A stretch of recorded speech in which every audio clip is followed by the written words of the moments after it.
So I want to start out talking about the site in a general way, just to make sure that there's agreement in the room about what the boundary of the project area is, and so we're going to start with that. But I just also want to say a little bit about the history of our firm and our experience with park making.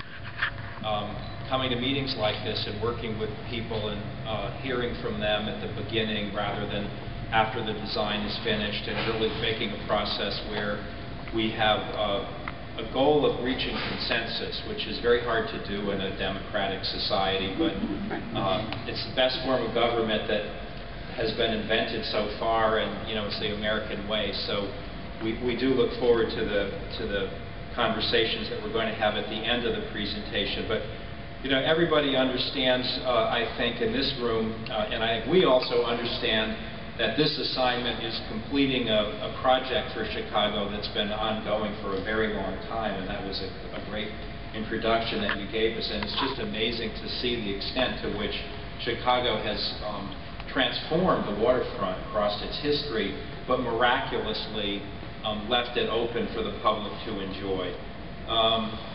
We're dealing with this parcel, which is called generally North Grant Park site.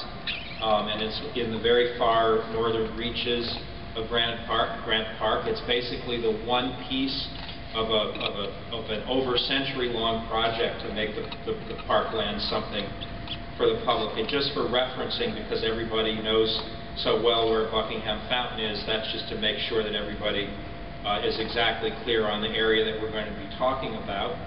It's, I guess one of the designers, maybe it was Renzo Piano, described the Gary Bridge as the bridge to nowhere. So really, what is this assignment about? That it's a bridge to somewhere when it's finished, and somewhere that's meaningful to all of you to complement the parks that are nearby and all the amenities. And certainly one of the things that we want to learn more about tonight is what you like about Millennium Park, how you use it, and specifically how North Grant Park should probably be, in our minds, a complement to Millennium Park, not so much an extension of what it is, because it's profoundly successful on its own terms, but really now that you're going to add over 30 acres of parkland on the other side, what is the character that that should have? And that's really the mission tonight. We all know that Columbus Drive and Lakeshore Drive are defining of the boundaries with Randolph at the north side, and so that explains to us how we get to the park from other parts of the city and from the other parkland that's nearby. As we were just hearing, there is this interesting history of the Daley Bicentennial Plaza basically being a very early example, well, not so early, but now quite a long time ago example of building a park on top of a garage, which in its day, even though we might look at the design now and say, well, maybe that's not so interesting, we have to recognize the fact that that was a very bold step when that was done.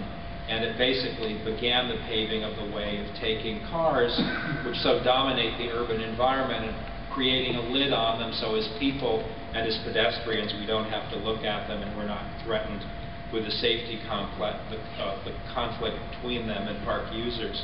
The site also will consider an evaluation of the Cancer Survivors Garden and also of Peanut Park. And those three areas together give us the North Grant Park project site. So this is just a quick summary of how we've been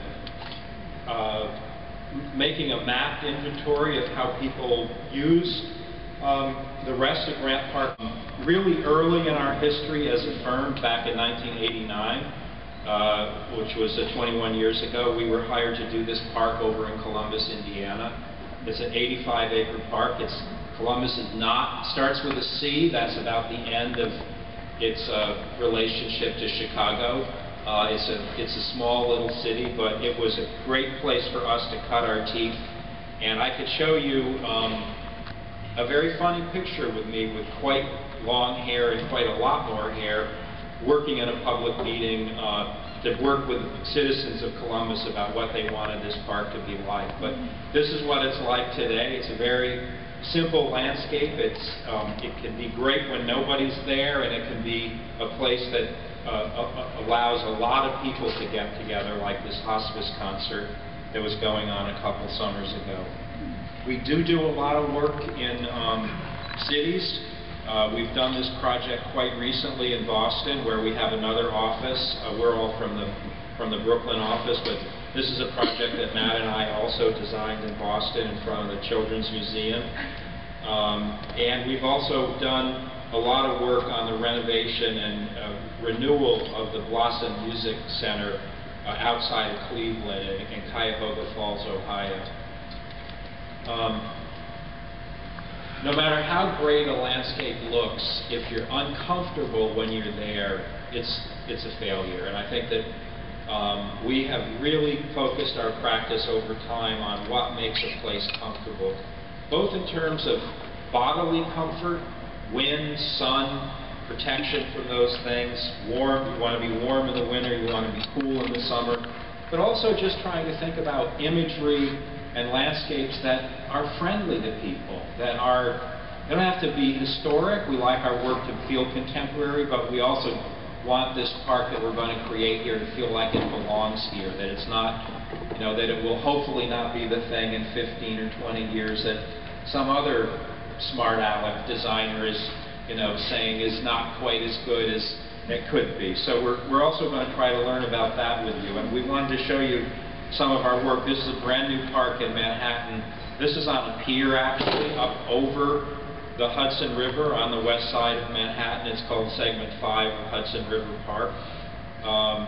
And we also understand that people like to be seen in public areas, but this isn't a park, this is a garden in the Tahari courtyards. But we also understand that people like in landscape places that are quiet and reflective, and where they can read a book and not be bothered by other people. And I don't know that anybody would say that you're bothered by people in Millennium Park. It's just incredible to go there and see all the people. But one of the things that we want to hear from you tonight about is we're thinking that North Brent Park wants to have some of it quieter areas that are more pastoral.